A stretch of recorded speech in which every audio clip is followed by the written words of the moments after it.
दिल और दिमाग की जंग रहती है हमेशा। जब आप दिल से बात करते किसी से और सामने वाला दिमाग से सोचा तो उसकी बात हजम नहीं होती, वैसे ही वाइस वर्सा रहता है दोनों सिचुएशन में।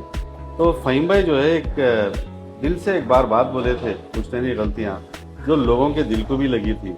तो फ़हीम भाई वो कैसा निकली थी बात? वो अल्लामा इकबाल का एक शेर है, दिल से जो बात निकलती है असर रखती है, पर नहीं ताकत परवाज मगर रखती है। तो जैसा भी आप बोले, जो हालात थे, जो भी देख रहे थे, जब वसीम भाई से मुलाकात हुई 3 साल पहले पहली बार मुलाकात हुई, तो जब जिक्र निकला कि भैया कैसा मतलब एक अवेयरनेस क्रिएट करना है, और तो तब जो है एक मजमूई तौर पे ख्याल आया कि भाई जब से होश संभाले तब से क्या हालात थे, कैसे चीज़ें हो रही थी। तो एकदम वो फिल्बत जिसको बोलते थे कि स्पॉन्टेनियस निकला कि पुश्तैनी गलतियां बंद करो बोल के, दैट बिकेम वायरल, लोगों को समझ में आने लगा, करने लगा।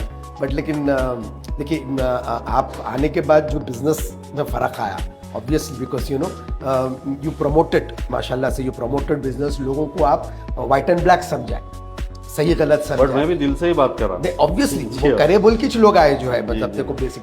लेकिन मेरा कैसा था, शुरू से भी मैं बोलता था कि जो है I am not a realtor. मैं कभी अपने आप को जो है रियल्टर नहीं बोला, और उसकी वजह ये है कि आई ऑलवेज फेल्ट के जो है ना, मैं ना लोगों की नफ्सियात को समझने की कोशिश करा। मतलब जब से होश संभाले तब से, when it comes to real estate investment basically, तो मैं अपने आप को रियल एस्टेट साइकोलॉजिस्ट बोल सकता हूँ। अच्छा।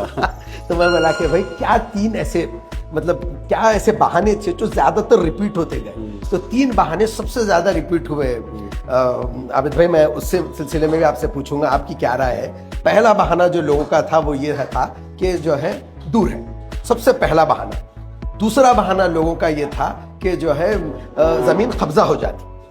तीसरा बहाना जो सबसे ज्यादा इस्तेमाल करे वो ये था कि वहां जाके कौन रहेंगे। तो मेरा अपना तज्जिया, एनालिसिस इसके ऊपर ये था कि दूर है, जितने लोग बोले ना उसको, आज उन्हीं लोगों को अगर बाहयात है या उम्र रसीदा हो गए तो उनको वो जगह लेकर आके बोलो आप।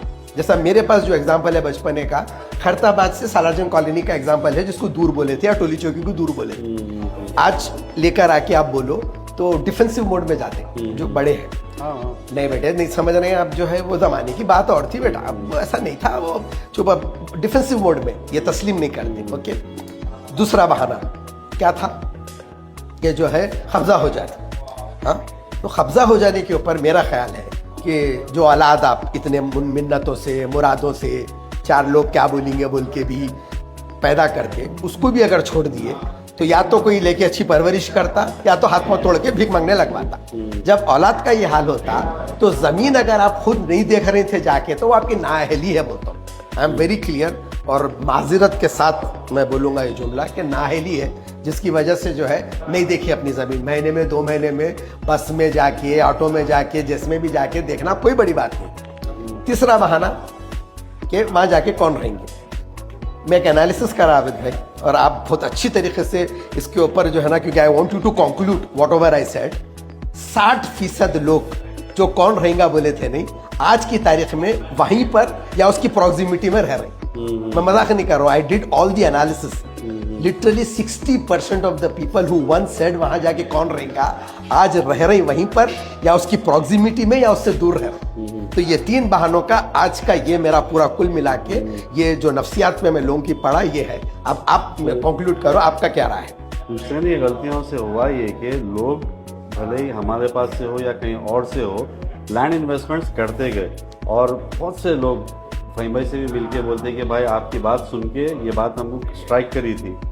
तो फॉर द गुड कॉज अच्छी बात है, इन्वेस्टमेंट्स हम लोग प्रमोट करते रहना, चाहे हमारे पास से करिए चाहे कहीं और से करिए, लेकिन लैंड इज़ वेरी वैल्यूएबल। जितना हो सकता कमाइए पैसा, मेहनत करिए और लैंड इन्वेस्टमेंट्स करते रहिए।